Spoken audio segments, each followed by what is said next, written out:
देखिए, मेरा तो जब पहले वाला आंदोलन था तब भी मुझसे जब कभी भी पूछा गया, मैं यही कहता था कि इन चीज़ों का हल सभी स्टेक होल्डर्स जो हैं जिन पे इसका असर पड़ता है उनसे बातचीत करके ही निकल सकता है।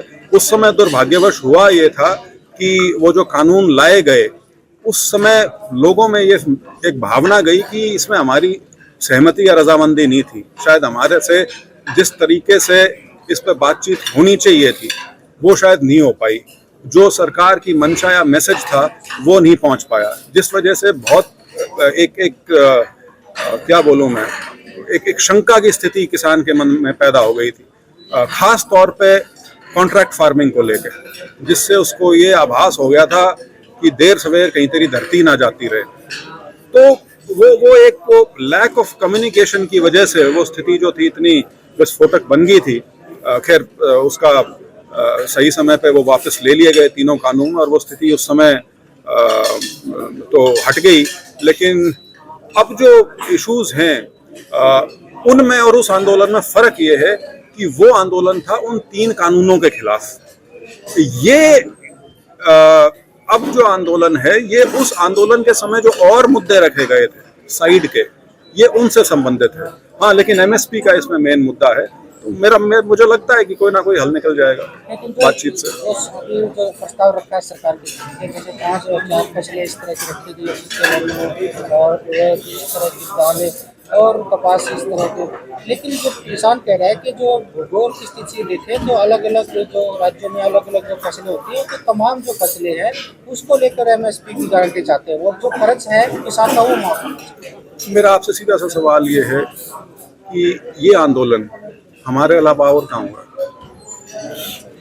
ये एमएसपी की सुविधा क्योंकि इस इलाके को करीब 5 दशकों से मिली है, इसलिए ये जो एक भावना आती है वो इस इलाके में ही ज्यादा है। बाकी देश में तो एमएसपी की तर्ज पे वो गए नहीं है। तो